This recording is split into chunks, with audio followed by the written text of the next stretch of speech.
nga pala ako. I'm from Lalo del Norte. From the South Saharan.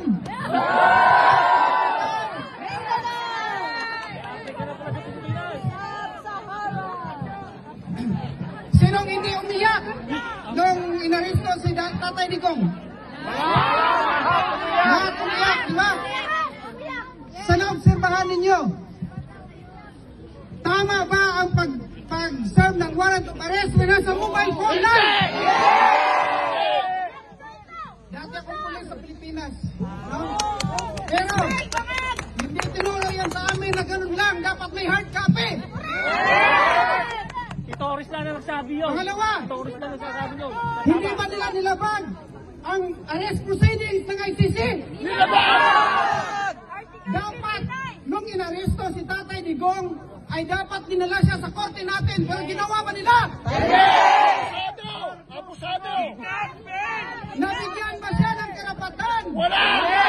Sa kanyang abogado? Wala! Wala! Kinidnap lang siya. Papuntang Hague. Diba? Aba! May mananagot ba? Sino ang mananagot?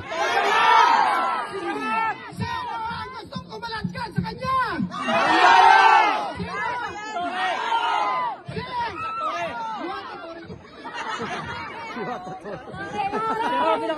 Sino ang nakapanood na ng news lately? Sinabi ng Solgen na walang jurisdiction ang ICC sa Pilipinas. Agree na kayo? Ngayon, kahit nasa katandaan ni Tatay Digong, pinili niya ang kinin lahat ng kasalanan. Allegedly. Ang pag-aakala ko naman, nating lahat, na 30,000 ang pinatay. Ilan ba ang pinatay? Ilan ang kasaan?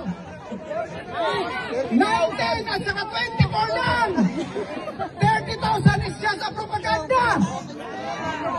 Diba? Propaganda lang. Mga kababayan, mag-ingat kayo kasi kakampi na nila ang CPP-NPA. No?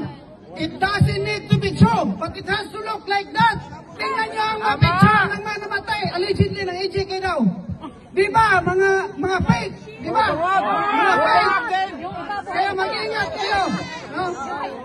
Mga kababayan, despite all of that, sabi ni Tatay Digong at sa pamilya Duterte, dapat mahinahon lang tayo. No? Idaan natin sa legal na pamamaraan. No? Para wag natin silang bigyan ng rason na mag-declare ng martial law. No? So, mga kababayan, isigaw natin, bring him back!